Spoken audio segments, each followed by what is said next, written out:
es de verdad que no sé, pierden tanto tiempo en la Comisión Estatal de Derechos Humanos cuando el titular o la titular no hacen el trabajo frontal como debe de ser una comisión, siempre en comparsa del gobierno en turno. Y en esta ocasión, pues bueno, 2 años después de que se le señaló en su momento esta mala práctica que incurren todos los gobiernos, de querer limpiar las ciudades o de querer que no existan en las zonas turísticas a personas en contexto de abandono, personas en contexto de pobreza o de algún tipo de adicción a alguna sustancia. Pues bueno, lo que terminó de hacer es llevarla a los centros de rehabilitación, algo que le costó al propio Miguel Mora, que nos sorprende porque, pues bueno, realmente es un cuestionamiento al gobierno. Ciertamente nos sorprendió el posicionamiento tan duro, porque no estamos acostumbrados a que Miguel Ángel Mora haga posicionamientos duros. Obviamente no quiso nombrar a los funcionarios implicados, a las personas que estaban implicadas en ese entonces. Fue durante el gobierno de la alcaldesa Marina del Pilar Ávila Olmeda. ¿Y quiénes eran las personas que operaban este tema? Pues la hoy titular del sistema penitenciario, Marilena Andrade Ramírez, quien era directora de la Policía Municipal en ese entonces, y también, aunque no lo mencionan, pero mencionan que fueron trasladados a un centro de rehabilitación. Jorge, tú recordarás, era de la familia de la exdiputada federal y hoy directora del Instituto contra las Adicciones, Lisette Noriega. Hay que recordar, hay que recapitular un poco, Jorge. El primer proyecto, por eso yo en la nota de Z que publiqué el día de ayer establecía los cimientos o la construcción de la rehabilitación del centro histórico tuvo cimientos en las violaciones a derechos humanos. ¿Sí? ¿Por qué? Porque la primera acción de gobierno o la primera acción que se planteó en ese entonces del Cabildo, cabe señalarlo, para poder retomar o recuperar, lo digo entre comillas, el centro histórico de Mexicali fue hacer un operativo masivo con varias camionetas. Y se llevaron los policías municipales por orden de superior a todo el que tuviera una apariencia de persona en situación de calle y la llevaron a comandancia o a internarla de manera forzosa en centros de rehabilitación. Estamos hablando de Mexicali, porque eso pasa en Tijuana también. Sí, ¿no? también. Y eso pasa en la canalización. Pasa en todo Tijuana. ¿Recuerdas que Tijuana Mejora fue precisamente lo mismo, no? Exactamente igual. Y son ocurrencias de gobiernos o gobernantes que le hacen caso a ya sea a ciertos comerciantes, a empresarios, a estos que quisieran vivir en San Diego, en Tijuana en este caso, o en Mexicali que quisieran vivir en el Valle Imperial y que dicen, es que allá no hay homeless, ¿no? Allá no hay personas en contexto de abandono, o no hay personas pidiendo dinero en la calle. Miren lo que se ha convertido Mexicali, ¿por qué no hacen algo? La tipiquiña que no se dan cuenta que vivimos en este México desigual, ¿no? Este México de pobreza extrema. Y es así como se hizo este primer acto, que formaba parte de una política pública, que a la pos, miren, ¿por qué lo señalamos tan así y por qué se cuestiona? Porque la verdad a mí sí el trabajo de la Comisión de Derechos Humanos me ha dejado mucho que desear en muchos de los temas, y acá yo le tomo relevancia más a lo que hace Berter, ¿no? Sí, porque son los que han empujado este tema en el centro y por eso se le toma la relevancia debida. Pero además, Villa, porque hace 2 años nosotros en los diferentes espacios en los que estamos lo cuestionamos, lo dijimos. Esto es una violación a derechos humanos, esto no se tiene que hacer. Además no se tiene que hacer con la familia de la entonces diputada suplente, y que bueno, fue la que al final del día tomó la curul, Lisette Noriega, hoy directora del Instituto de Adicciones, un instituto que no sabemos qué diablos hace. Pero además, que es a los centros de rehabilitación donde se llevó principalmente son a las propiedades de su hermano. Y además, esos centros de rehabilitación no cuentan con ningún tipo de especificación, lineamiento en materia sanitaria para poder atender a personas con centros de rehabilitación. Pero además, Villa, ¿te acuerdas que se justificó? Porque decían, es que si los vieras tan contentos, ¿por qué ahora sí tienen que comer? ¿No? O sea, se veía como una cuestión de verdad muy lamentable en ese momento. Sí, una visión muy sesgada realmente de lo que es atender a unas personas que están en este contexto, en esta condición. Vamos a escuchar un poco de lo que dijo Miguel Ángel Mora. Yo estoy de acuerdo contigo.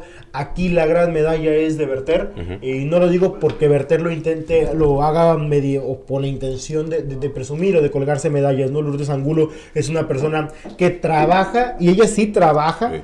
en favor de las personas que se encuentran en un contexto, una situación de adicciones, justamente en verter para brindarles dentro de sus posibilidades mejores condiciones, ¿no? Busca brindarles apoyo y por lo menos un consumo seguro. Algo, como lo dijo el propio Miguel Ángel Mora, muy vanguardista, que ya realmente no es vanguardista, ¿no? Lamentablemente nuestros políticos, nuestro gobierno es incapaz realmente de verlo mucho más allá de que si es consumo de enervantes ya automáticamente es malo, es nocivo y va a venir y se va a caer toda la estructura de este país gracias a eso. Pero vamos a escuchar a Miguel Mora, que la verdad tengo que ser claro, ¿no? Yo también coincido con Jorge, ha sido para mí muy pasivo y en esta ocasión me pareció, por lo menos en discurso, un poco más fuerte. Sí, y por eso el contexto que mencionó Eric, en nuestro caso, desde el 2013 en lo particular, documentado en 2015, que es un proceso cíclico, es un ciclo vicioso lo que se convierte aquí.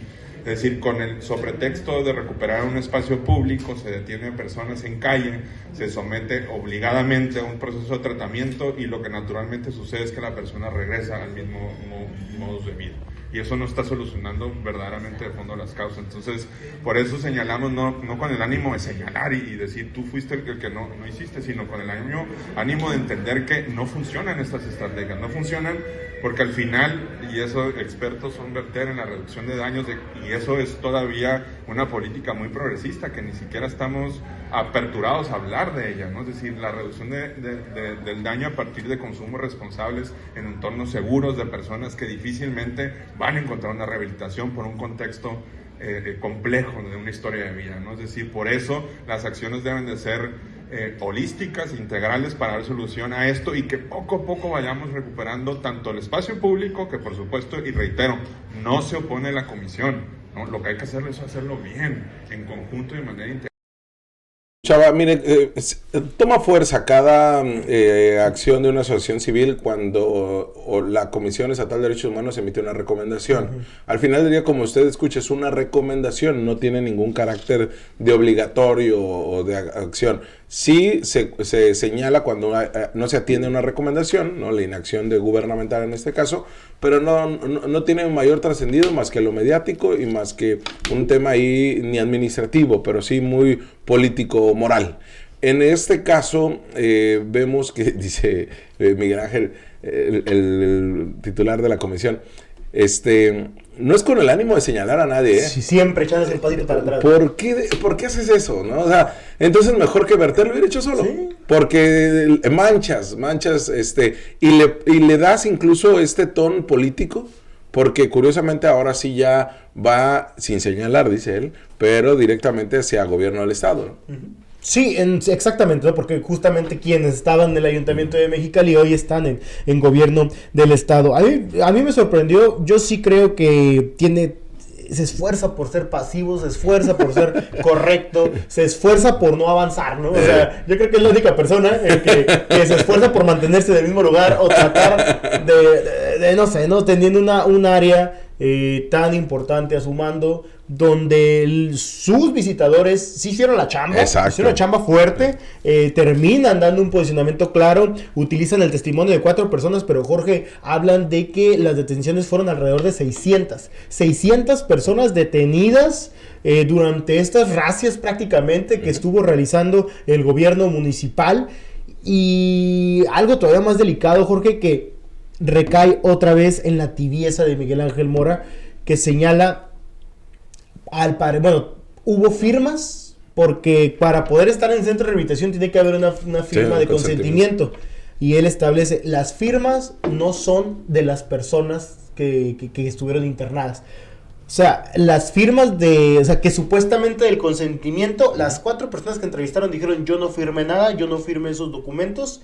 Esto es gravísimo. Y cuando se le pregunta a Miguel Ángel Mora, entonces son firmas falsificadas. Dice, yo no puedo decir eso. Lo único que sé es que no son ellos los que firmaron. Entonces son firmas falsificadas.